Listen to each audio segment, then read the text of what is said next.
तो मेरे भाई बहन, आगे की कथाक्रम में ध्रुव चरित्र आएगा।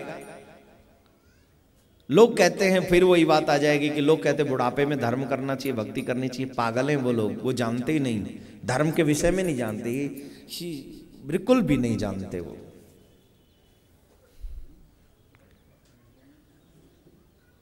उत्तानपाद महाराज मनु के पुत्र, जिन्होंने 2 विवाह किए, बड़ी रानी का नाम सुनीति, छोटी रानी का नाम सुरुचि। बड़ी रानी तन से सुंदर नहीं है, मन से सुंदर है, कर्म से सुंदर है। छोटी रानी तन से सुंदर है। और आजकल कैसे लोग पसंद किए जाते हैं जी? पहली बार कोई जवाब दे रहा है सही। मैं अब तक जहां भी गया ना, सब लोग कहते हैं सब मन से सुंदर चाहिए साहब। झूठ है ना। फर्स्ट इंप्रेशन इज, पहला इंप्रेशन किसका पड़ता है? अरे साहब बंदा हैंडसम है, नहीं, जैसा दिखेगा उसका असर होता है। उसकी डील डोल कैसा है, दिखने में कैसा, ये नेचुरल बात है। ये कोई ये थोड़ी है कि कुछ भी बोल दो, ये सच्चाई। जो दिखेगा वही तो इंप्रेशन है ना। थोड़ा सा बोलने के बाद ना उसके ज्ञान का पता चलेगा। जब तक बोलेगा नहीं तब तक तो यही थोबड़ा ही ना देखेगा वो, कैसा दिखता है, कैसी दिखती है, दोनों ही बात है ना। अकल की चाहे माइंड बिल्कुल भी ना हो, दिखने में सुंदर हो तो वहीं से बाइक घूमती बार बार। नंबर मिलेगा क्या, नंबर मिलेगा क्या, नंबर मिलेगा क्या। जट भाई साहब आके 5-7 नंबर देते हैं। क्या हुआ, क्या हुआ? फिर उनके भाई साहब आते हैं और वो 5-7 गाल पे नंबर देते हैं। फिर वहां बाइक नहीं जाती दोबारा। जिस गली में तेरा घर हो बालमा, उस गली से अब मुझे तो गुजरना ही नहीं। कब? बोले जब 2-4 नंबर पड़ गए। कोई 8 का था, कोई 7 का था, कोई 5-7 का था, सब पढ़े, नंबर भूल वाले खत्म। किसके पीछे? फेस दिखा ना। सुनीति कर्म से सुंदर है, सुरुचि तन से सुंदर है। राजा को वो प्रिय है। दोनों रानियों के एक पुत्र है। छोटी रानी के पुत्र का नाम है उत्तम, बड़ी रानी का पुत्र का नाम है ध्रुव। एक दिन 5.5 वर्ष का बालक ध्रुव खेलते हुए अपने पिता की गोद में जाकर बैठ गए। और जब पिता की गोद में जाकर बैठे तो छोटी माँ ने बाह पकड़ी और कहा, तू इस गोद में नहीं बैठ सकता, उतर नीचे। और उस ध्रुव का हाथ पकड़ के खींच लिया। ध्यान से सुनना, जितने भी नौजवान बच्चे यहां सुन रहे हैं, भक्ति की कोई उम्र नहीं, कोई उम्र नहीं। जितनी जल्दी शुरू कर दोगे उतना ही अच्छा। रोते हुए ध्रुव अपनी मां के पास में गए। सुखदेव जी कहते हैं, राजन अपने बच्चे को रोता हुआ देखकर, ध्रुव जी को रोते हुए देखकर मां ने अपनी गोद में बैठाला। 5.5 वर्ष के ध्रुव। पूछा, क्यों रो रहे हो? मां ने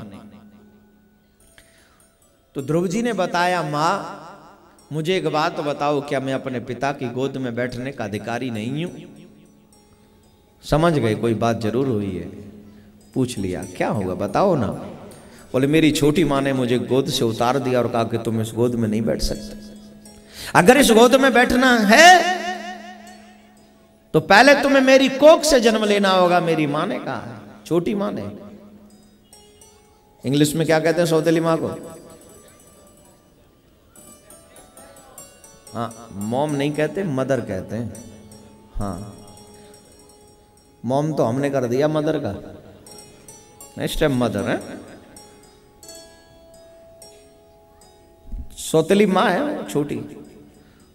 तो माँ समझ गई किस बात का दुख है। तो माँ, देखो बच्चे ही गलत नहीं होते, माँ बाप भी गलत होते हैं साहब।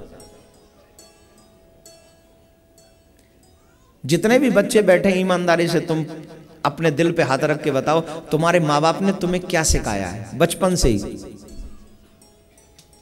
सिर्फ यही चीज, कैसे कमाना है, कैसे पढ़ना है। पहले मन लगा के पढ़ो, पढ़ लिख के कुछ बन जा। क्या बन जा? कुछ बन जा पढ़ लिख के। अब क्या बन जा? डॉक्टर बन जा, वकील बन जा, इंजीनियर बन जा। और जब कुछ नहीं बनेगा तो फिर वो तो बन ही जाएगा। क्या? हाँ, बोलो मत, बोलो मत। सिर्फ समझो कुछ। अब तो 3 दिन हो गए, इशारों में भी बात कर लिया करो।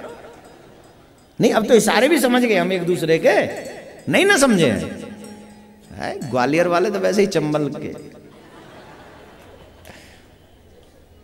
नजदीक रहते, तो यहां तो इशारे बहुत चलते साहब। चंबल घाटी में तो पुलिस आ गई तो अलग ही इशारा होता है, कोई शिकारी आ गया तो बोले अलग ही इशारा होता है ना? मैं क्या कह रहा था? हमारे माँ बाप हमें सिखाते सिर्फ खाने कमाने की योजना। कोई भी माँ बाप ये चाहता है कि मेरा बेटा ध्रुव बन जाए, मीरा बन जाए, गोपी बन जाए, तुलसी बन जाए? चाहता कोई माँ बाप? जवाब दीजिए। कोई कहता है कि तेरा घरवार कितना है, कोई कहता है कि तेरा व्यापार कितना है, मगर कोई ये नहीं कहता प्रभु से प्यार कितना।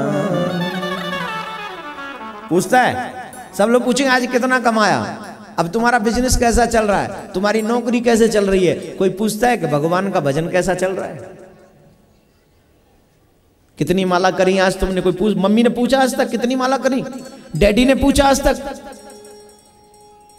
माला करी कि नहीं करी? अगर कोई पूछेगा भी, या तो तुम्हारा कोई गुरु भाई बहन पूछेगा अथवा तुम्हारा गुरु पूछेगा। समाज में ऐसी बात तुमसे कोई पूछेगा ही नहीं। ये समाज बदनाम हो गया है। तुम गुरुजी के पास जाओगे तो गुरुजी पूछेंगे भजन ठीक चल रहा है ना? गुरुजी आज भी पूछते हैं। हमारे गुरुजी जब हम भी जाते हैं, अरे भाई कैसा चल रहा है? ठीक चल रहा है? माला ठीक चल रही है? कथा अच्छी चल रही है ना? हम तो कहते गुरुजी चकाचक चल रही है। लोग पंडाल फाड़ फाड़ के देखते, महाराज बहुत चकाचक चल रहा। नहीं फाड़ रहे, देखो ये देखो वो फटा, वहां से फटा, वहां कितनी जगह से फटा। हम कोई मजाक कर रहे हैं?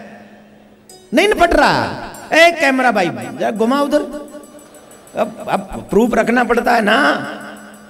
क्या बात है, जजमान आगे मुकर जाए, बोले नहीं लोग ही नहीं आए, इसलिए अपने कैमरे साथ में लेके चलो भाई।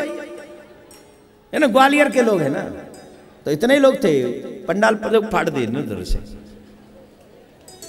इन खड़े खड़े सब लोगों को ले लो, इनको खड़े खड़े लोगों को सबको लिस्ट में डाल दो एक में। तो गुरुजी जब पूछते हैं कथा कैसा चल रहा है, तो हम कहते हैं महाराज चकाचक चल रहा है। क्या चल रहा है? और सच बात यह है, जो ठाकुर जी के चक्कर में आ गया वो चकाचक ही रहता है।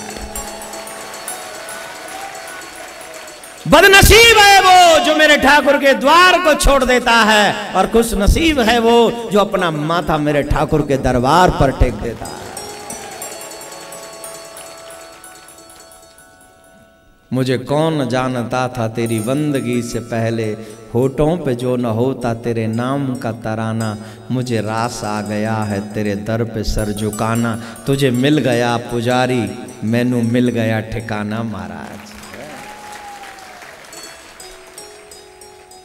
तो ये बात पक्की है। माँ बाप ऐसे होने चाहिए जो बच्चों को बताएं बेटा भजन करो, चाहे 5 मिनट ही करो।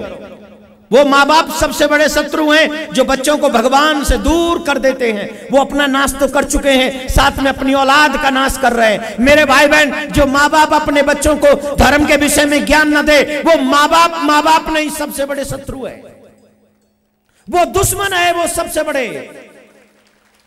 और उन माँ बाप की संज्ञा पशुओं से की गई है। भगवान, हमारे माँ बाप भगवान है कब? जब माँ बाप भगवान के विषय में ज्ञान दे दें तब। तू ना बच्चे को पैदा कर, तुझे पता था तेरे घर में राम देवी आएगा कि श्याम देवी आएगा? पता था तुझे? तूने तो अपनी प्रतिक्रिया कर दी। कोई भी आ जाए, अंधा मेढ़ा लंगड़ा लूला, मैं तो ले ही न लूंगा। हाँ या ना? भाई तुम्हारे जो बच्चे कसम खाओ, तुमने कभी सोचा था कि मेरे घर में यही आना चाहिए? तुम तो जानते भी नहीं थे, तुम्हारे पास तो इसका एक फोटो भी नहीं था। भगवान ने भेज दिया तो तूने कह दिया he is my son. But you don't know my dear, he is not your son, he is his son. उसका है ये। पर तू अधिकार दिखा रहा मेरा, चल मान ले तेरा ही है, लेकिन इसको उसका थोड़ा सा तो परिचय करवा दे। ठीक वैसे जैसे कुछ हमारे चंबल की खाड़ियों में जो पहली फिल्में हम कभी कभी देखते थे, बहुत पहले जब कथा नहीं करते तब एक डाकू आया, बच्चे को चुरा ले गया और उस बच्चे से कहा मैं ही तेरा बाप हूं, असली बाप का तो परिचय नहीं कराया।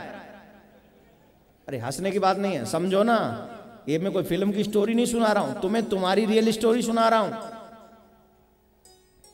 एक डाकू आया, चुरा ले गया और कह दिया यहां तेरा कोई माँ बाप, मैं तेरा बाप हूं, और वो जीवन भर उसी को बाप मानता है। हाँ या ना? ऐसी फिल्में देखी हैं कि नहीं? तो जो माँ बाप अपने बच्चों को भगवान के विषय में नहीं बताते वो डाकू ही हैं। असली माँ बाप तो वो ही है। हाँ या ना? अब कहोगे हाँ, जोर से बोलना पड़ेगा। यार मेहनत कर करके पेट में गड्ढे पड़ जाते और तुम यार क्या है यार, यहां बैठना आसान नहीं है, इतना लोगों को समझाना पड़ता है। एक भी खड़ा हो जाए तो उसे समझा दो, ए रेड माता बैठ गई अब मत देखो। सबका ध्यान रखना पड़ता है यहां बैठकर, है ना। और फिर कथा भी कंटिन्यू सुनानी, बीच में रोकनी भी नहीं। मेहनत करते हैं, लेकिन उस मेहनत का एक फल अगर एक बच्चा इस बात को समझ ले कि माँ बाप वही माँ बाप हैं जो हमें भगवान के विषय में समझा दें, और वही माँ बाप भी माँ बाप बनने योग्य हैं जो अपने बच्चों को सही परिचय दिखा दें। तुम्हारे माँ बाप चाहे जैसे भी हों, लेकिन तुम्हारा असली बाप खराब नहीं है। तुम्हारा असली बाप तुम्हारा है। तुम्हारा असली पिता तुम्हारी ध्यान करता है, चिंता करता है, पल पल तुम्हारी रक्षा करता है, हर पल तुम्हारी सुरक्षा करने वाला तुम्हारा असली पिता। आज सुनीति ने भी जब अपने बच्चे को सुना दिया ये सारा ज्ञान कि तुझे उस पिता की गोद में बैठना चाहिए, ध्रुव ने निर्णय कर लिया अब इस 8 मास के पुतले की गोद में नहीं बैठना, अब तो उसी की गोद में बैठना है। कितने बरस का है? 5.5 बरस का। और तुम कितनी बरस के हो? नहीं, हंसने की बात नहीं कर रहा हूं। जितने भी यहां बच्चे बैठे, ईमानदारी से अपनी उम्र याद रखो, मुझे मत बताओ, याद करो कितनी उम्र है तुम्हारी। याद हो गई? क्या तुम्हारे माँ बाप ने असली परिचय करवाया तुम्हारा? क्या उनको कह पाओगे कि हमारे माँ बाप हैं? अब बताओ, दिल से बताओ, कह पाओगे माँ बाप हैं? जो सिर्फ एक सिस्टम सिखाते हैं, पढ़ जा, लिख जा, कुछ कमाने लायक बन जा, जब मैं कमाने लायक न रहूं तब का सहारा बन जा, सिर्फ इतना ही तो सिखाते माँ बाप। माँ बाप कौन है? चाहे मेरा बुढ़ापा कैसा भी हो, लेकिन बेटा अपनी जीवन संवार ले, अपनी आत्मा का कल्याण कर ले। ऐसा उच्च स्तरीय सोचने वाला बाप ही बाप हो सकता है, माँ माँ हो सकती है। अरे जिसने हमें पैदा किया वो हमारे बुढ़ापे में चिंता नहीं करेगा क्या? वो हमारा पालन नहीं कर? जिसने माँ के पेट में पालन कर दिया वो बुढ़ापे में खाट में सेवा नहीं करवा देगा? सही रास्ता तो दिखा जा 2-4 को। और मैं माँ बापों को भी एक बात बता दूंगा कि जब तुम अपने बच्चों को धर्म के बारे में बता दोगे तो तुम्हारा बुढ़ापा भी सुधर जाएगा, क्योंकि धर्म पर चलने वाले को पता है कि अपने बुजुर्गों का सेवा करना चाहिए। और जब तेरे बच्चे धर्म को नहीं जानेंगे तो कहेंगे, ए बुढ़े खाट पगाड़, नहीं ना? सच बोल रहे हैं। श्रवण कुमार धर्मात्मा था, तभी तो माँ बाप की सेवा की। रावण ने थोड़ी की माँ बाप की सेवा। राधे राधे बोलना पड़ेगा जोर से, और जोर से न बोलना पड़ेगा। ये आनंद है तुम्हारे घर में? करोड़ों रुपए खर्च कर लेना तो भी आनंद नहीं आएगा। ये आनंद सिर्फ तुम्हें कथा पंडाल में ही आ सकता है, मेरे ठाकुर की कथा में ही आ सकता है। ये आनंद और कहीं नहीं आ सकता है। ये परम आनंद है मेरे भाई बहन।